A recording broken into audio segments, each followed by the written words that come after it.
Welcome to the 2026 EMT medication review.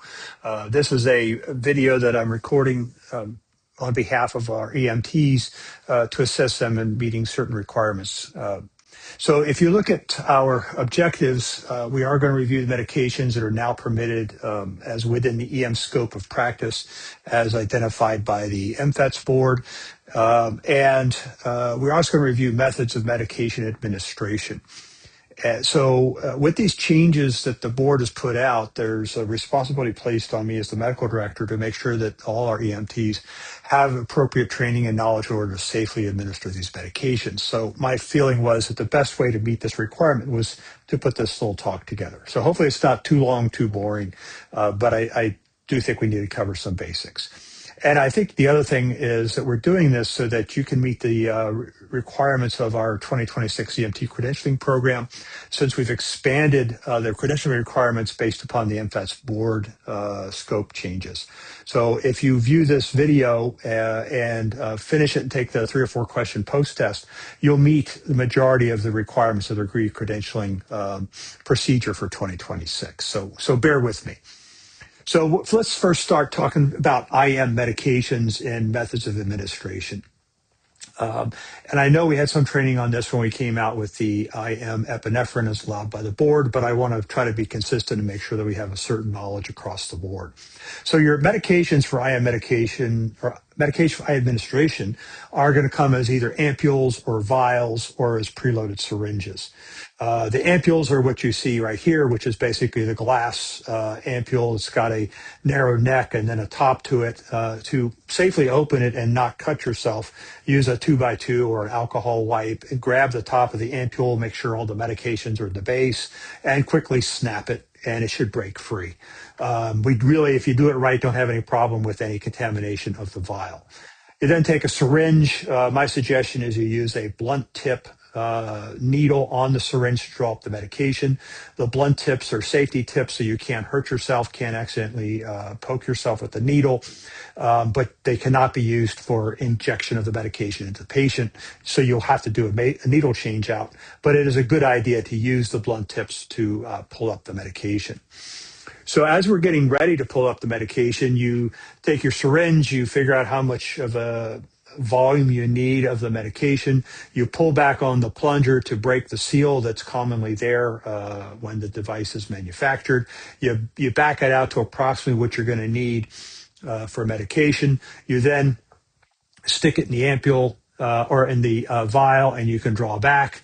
Or you draw back after you inject that air that you've pulled into the syringe, and then you pull back what you need and tip the syringe upwards and kind of get rid of the little bit of medication you don't need, get rid of bubbles. If you're going to do an ampule, you don't need to pull back as much or get some air into the syringe, but it does help to break the seal that's going to be present between the plunger and the tube. It just makes it easier to aspirate out of the vial.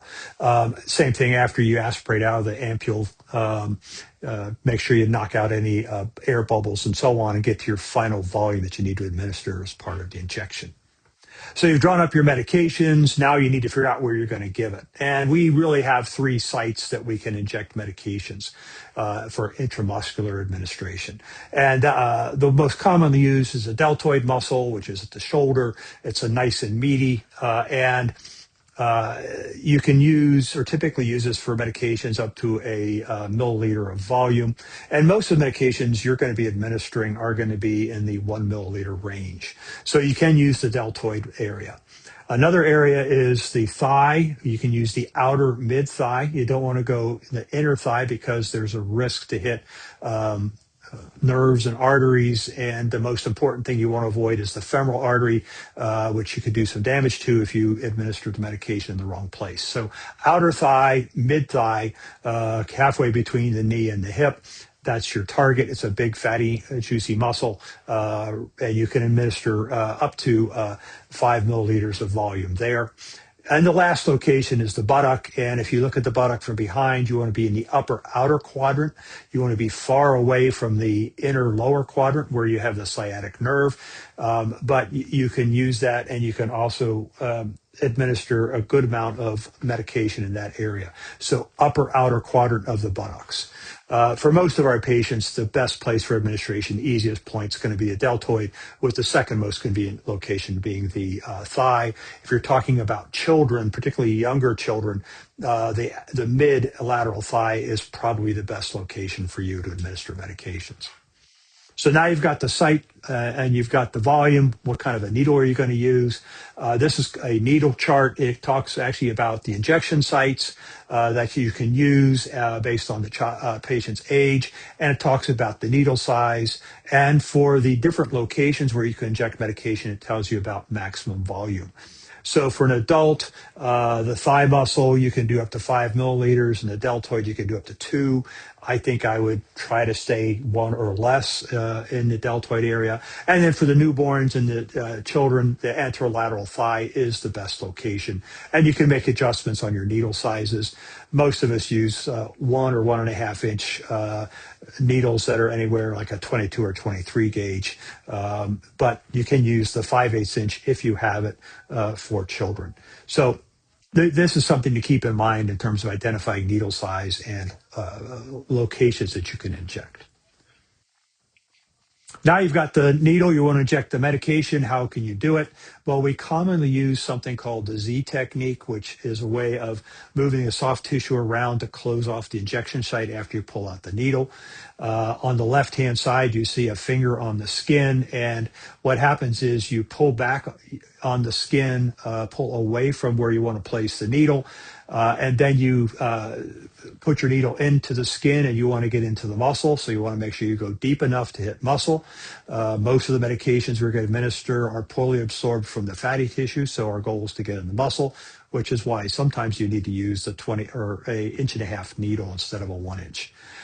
So you get down, you put your needle in fully perpendicular or at a 90-degree angle to the skin. You go down until they hit the muscle. Generally, it's a good idea to pull back on the plunger before you inject to make sure you do not get a red flash of blood. If you do get a blood return when you aspirate, take the needle out and start over again. If you do not get blood, then inject your medication, take your needle out and let go of the skin. And if you look at the bottom left picture, you can see where that needle path is now moved out of the way from where you actually injected the medicine. And that heat helps to seal off the medication.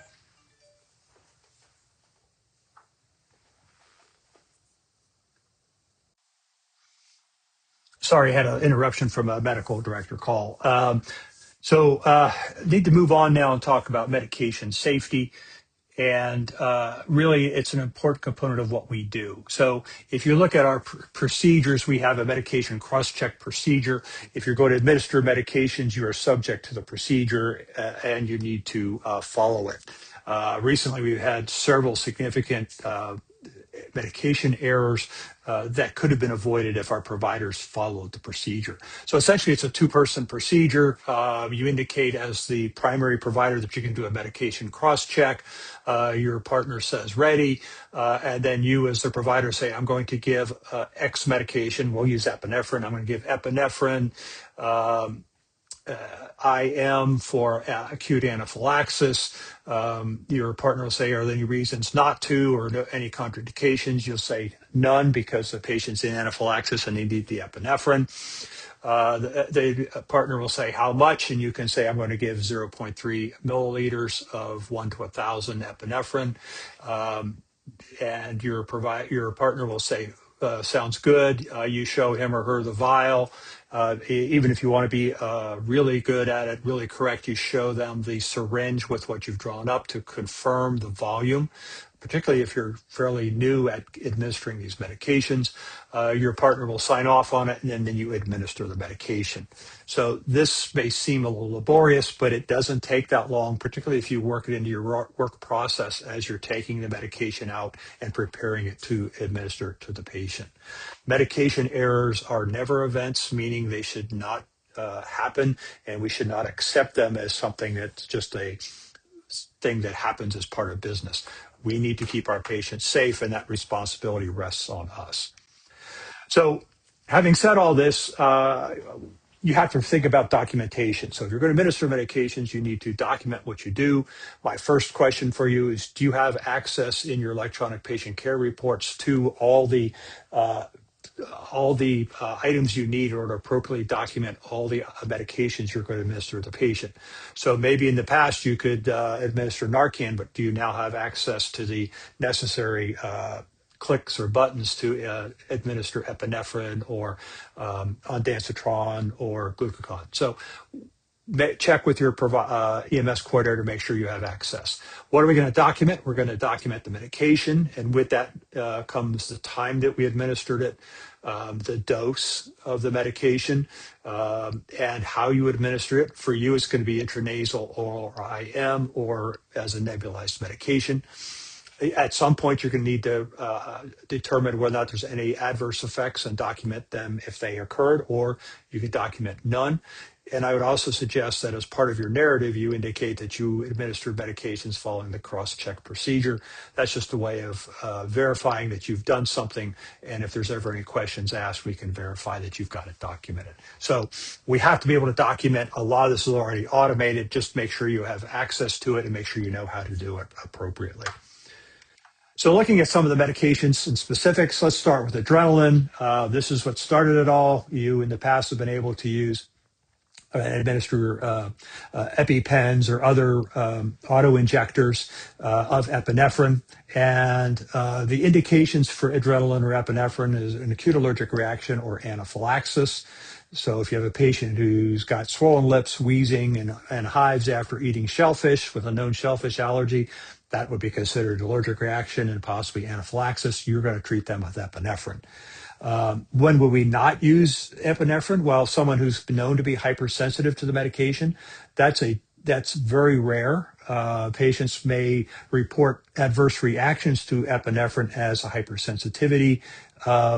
I think we need to be clear with the patients that a adverse reaction or a side effect of the medication is different than a significant hypersensitivity. So, patients need epinephrine to respond to anaphylaxis.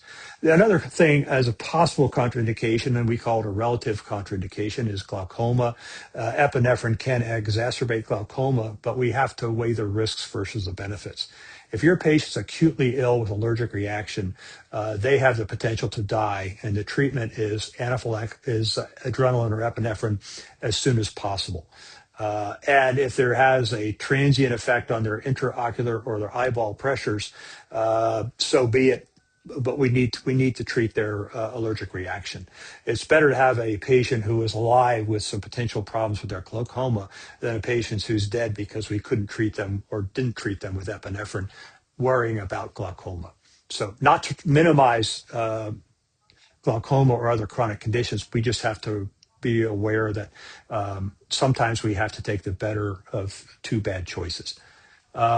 So in terms of adverse reactions, anxiety, headache, and tachycardia, these are all side effects of the adrenaline. They're transient. They wear off with time. Sometimes we have to talk to patients down a little bit or calm them down or reassure them after epinephrine. But epinephrine is life-saving. One precaution has to do with patients who are using bronchodilators. If the patient needs epinephrine, give them epinephrine. If they need epinephrine and bronchodilators because they're wheezing, give them epinephrine. But just be aware that patients who have been on bronchodilators, particularly if they've been abusing them in the past 2 or 3 hours, you have to be careful with the epinephrine. I would still give it. Just be aware that the patient may have some extra tachycardia than you would normally expect. Epinephrine comes in these 3 different ways. You're used to the EpiPen on the left or some other preloaded auto injector. We also have epinephrine on the truck either as a 1 milliliter ampule, which is in the middle, and that's the 1 to 1,000 strength, or in a 1 milliliter vial on the right, which is also 1 milliliter of 1 to 1,000 concentration. That's what we use for intramuscular injection for allergic reactions. What we use for cardiac adrenaline is the 1 to 10,000. It's more dilute. It's the bigger syringe. It's for IV administration. That is outside of your scope, and it really has no place for how you would treat patients for acute allergic reaction. It's not suitable for IM administration. So this is what you should see on the truck. make sure you know what it looks like and know where to find it. Here I've got our adult and pediatric anaphylaxis protocols. And on the left is the adult protocol. In the middle, I kind of blew up the section about medications. And here is the one for peds. And if you look at these, epinephrine is our drug of choice for anaphylaxis.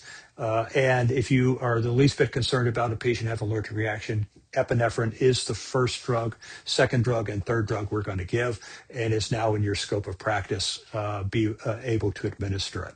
In children, we have a similar dosing schedule in that you give epinephrine every 5 minutes for up to 3 doses. The children's dosing is really very similar to the different dosing or different versions of the auto injectors.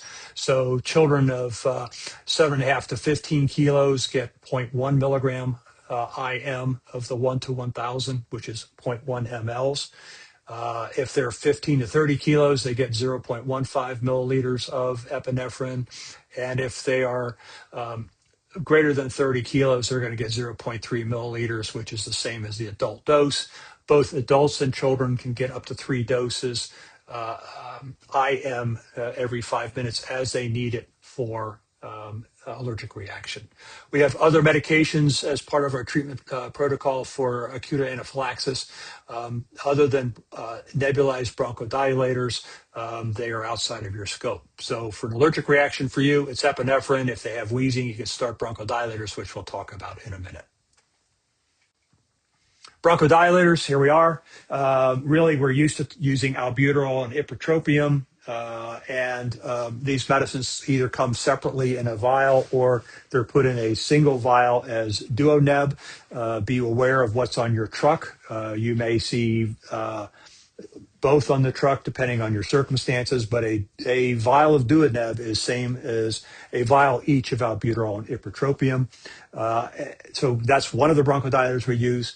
Racemic epinephrine we use for croup. Racemic epinephrine is identified by the FDA as a bronchodilator. So since the MFATS board has said you may administer bronchodilators, you can use racemic epinephrine for croup.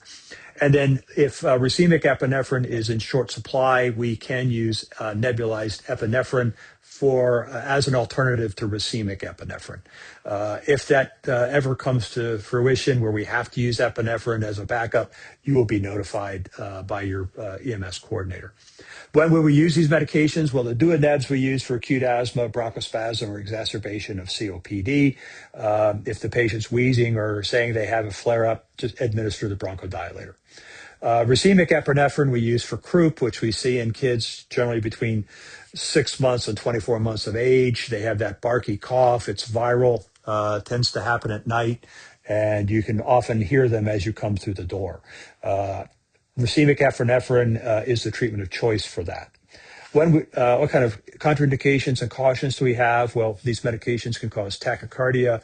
They can cause anxiety, shakes, nausea, and vomiting, very similar to the side effects of epinephrine.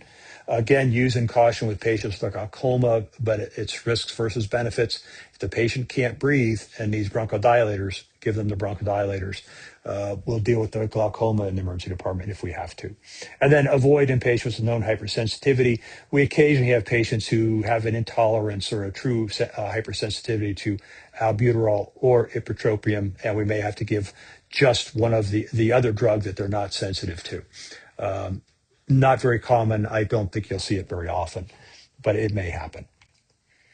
So what are these medicines? Albuterol is called a beta-2 agonist. It stimulates the beta-2 receptors in your airways. And what that does is it causes the smooth muscles of those airways to relax.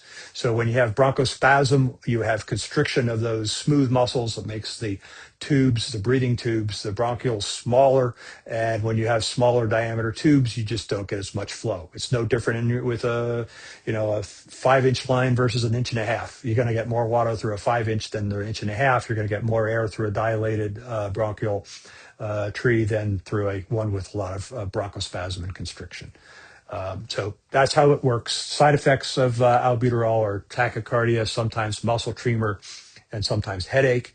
It can also cause a low potassium. In the emergency department, we use albuterol, nebulized albuterol as a treatment for high potassium. It'll bring it down fairly quickly. So it's a side effect. Again, not for you to worry about in the field, but just to be aware.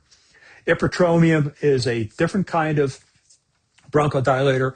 It is a anticholinergic. It's similar to like Benadryl and some of the other things.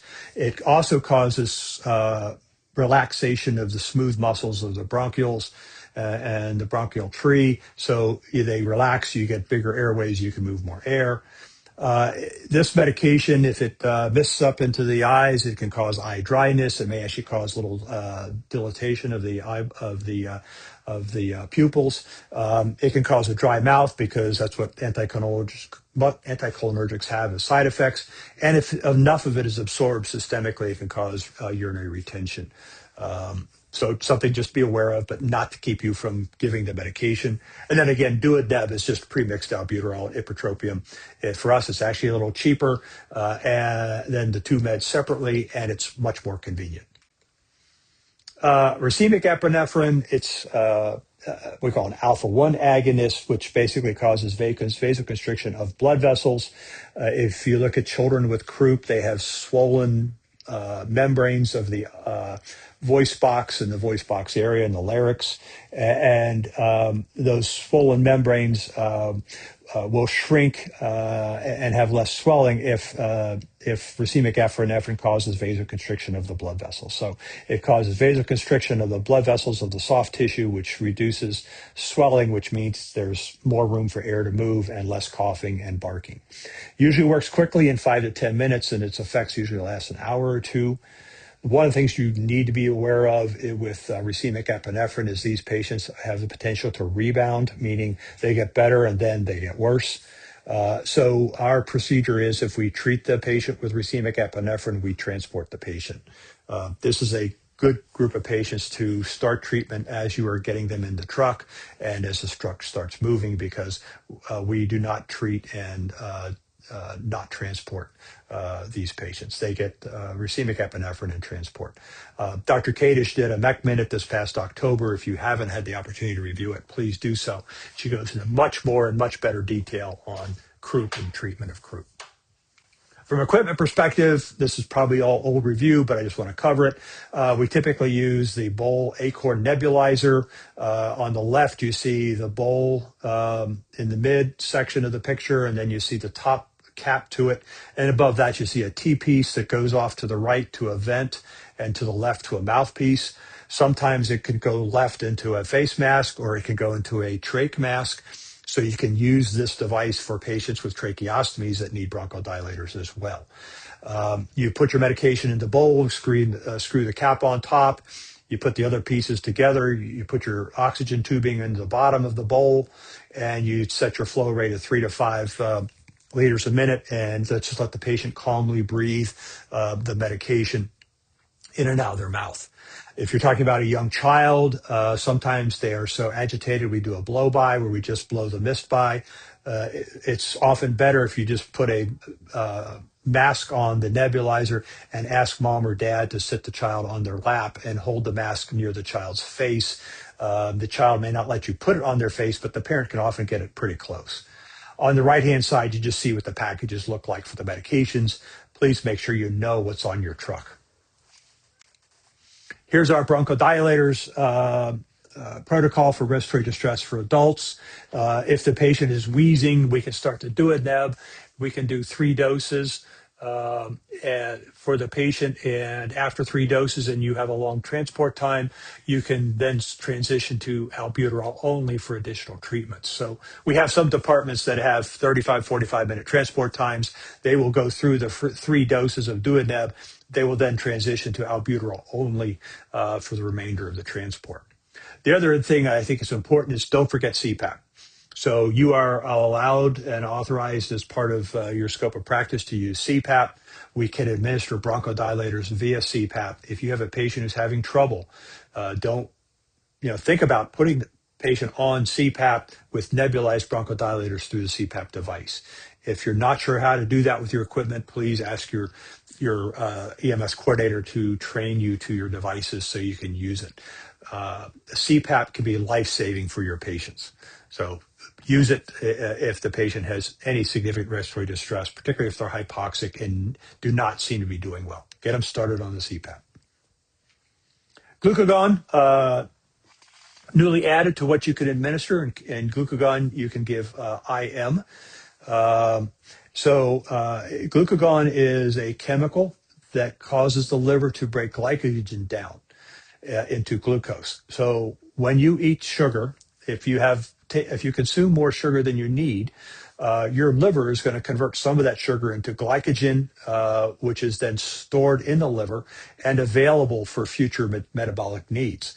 So if you get very active and your body needs more sugar because sugar is the fuel for our muscles, the liver will break glycogen down into glucose, release it into circulation, and it's then available for metabolism. Well, if you have a patient who is hypoglycemic, you give them a dose of glucagon, it will tell the liver to break glycogen down, and you can reverse the patient's hypoglycemia. And the dosing is really for children over 40 kilos and adults, it's 1 milligram IM. And it's not a big injection. You can do a deltoid or thigh. Pick your site. If you look at the protocol says I got a typo there. It's 0.25 milligrams per kilogram IM. From my perspective, I like to keep things easy. If the patient's 10 to 19 kilos, I give them a 0.25 milligrams or a fourth of an adult dose. If they're 20 to 29 kilos, I give them a half adult dose. 30 to 39, I give them 0.75 milligrams IM. And then again, if they're 40 and up, I just give them a milligram. Sometimes glucagon can cause hypertension, sometimes nausea and vomiting, sometimes dizziness or sweats. I think some of this, if the patient is hypoglycemic, they're going to be dizzy, altered, and sweaty. So, is it the hypoglycemia or the glucagon? Just give them the glucagon. If you're going to give more than one dose, then you really need to watch for nausea and vomiting because it is more likely to occur at higher doses, and they're also more likely to develop hypertension and mild tachycardia. Just a comment. Remember that you have to have glycogen in order for the medicine to work.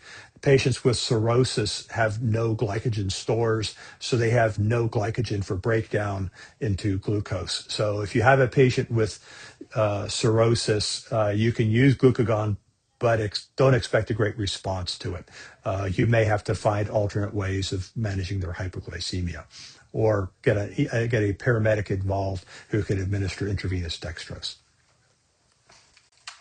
Here's our hypoglycemia protocol on the left-hand side. So if the patient's symptomatic and has a glucose of less than 60, we're going to think about dextrose IV, but again, that's for advanced and paramedics. But you can use glucagon IM or oral glucose. You give the patient about 10 minutes, recheck their finger stick. If they're not better and their sugar is still low, you can repeat the dose. So think about that. Also be aware that glucagon is expensive. It's over $200 a dose. So use it if you need it, but don't be wasteful. My other comment is oral glucose works well, but make sure the patient has the ability to safely ingest the glucose and not aspirate it. Patient may be better off if you just give them a dose of glucagon. Let's talk about ondansetron. Ondansetron, or Zofran, was just added to your scope in December. We wanted to add that to the protocol for this year, which is why our protocol is coming out a little late. And you may administer ondansetron or Zofran orally only for patients aged 12 and up. So advanced EMTs can do 4 and up, and paramedics can do any age. For you as EMTs, it's 12 and up. You can only do it orally or sublingually. There is a sublingual form available. It dissolves under the tongue like nitro. It works a little faster, but whatever's on your truck, think about using it for any patient with nausea, vomiting, abdominal pain, or who's got opioid withdrawal and is having nausea and vomiting as a consequence. So it's 4 milligrams PO. It works fairly well, fairly quickly. If you look at our medication utilization, ondansetron is the second most commonly administered medication, second to oxygen. So we use it a lot and we use it well. Patients are very appreciative. When would you not use this medication? Patients who have known hypersensitivity, who have not tolerated it in the past, and there's some patients out there who will tell you that. If they say they can't take it, I would just not give it to them. We also try to be careful in patients who have a reported history of prolonged QT interval on their EKG. I suspect you will not know about that in your patient. Your patients won't know. I've been using ondansetron for 20 years or more and have never had an arrhythmia as a consequence of its administration. I think it's a very safe medication. If the patient needs it, I would give it to them. The side effects you need to think about are tachycardia, syncope, dizziness, seizures, and arrhythmia. These are uncommon. Narcan, just had to throw it in there. You've been using it for years. It's an opiate or opioid antagonist. It reverses the sedating effects of opiates and opioids. It reverses respiratory depression. The point I really want to make with this is we use it for patients with apnea or respiratory depression. We do not use it to make a diagnosis or just because the patient's altered. Our goal is to improve respirations and reverse hypoxia. So if the patient is a little confused, not acting right, but has a normal airway, normal respirations, normal pulse ox, I would not administer Narcan. If they are unresponsive, blue, cyanotic, no respirations, I'd give them Narcan and use a BVM. So I really want to make sure everybody understands that, because what we want to avoid is giving somebody Narcan who is addicted, and now we go from a patient who's a little altered, a little sleepy, to now they're in active withdrawal, and they've gone from an easy transport to somebody who wants to fight or somebody who wants to refuse care because they need to go get another fix. So use Narcan for respiratory depression, apnea, hypoxia. For you as an EMT, you can use it intranasal or as an auto-injector for intramuscular injection. I find it interesting that you are allowed to use intramuscular epinephrine, intramuscular glucagon, but the board has not changed the scope of practice to include intramuscular Narcan. Maybe that'll come. Maybe it's just an oversight. Biggest side effects of Narcan have to do with acute withdrawal, with nausea, vomiting, diarrhea, sweats, tachycardia, and hypertension. Those patients can be absolutely miserable. So, think about that. So that's it for this. Please send me any questions or comments. Hopefully you find this helpful.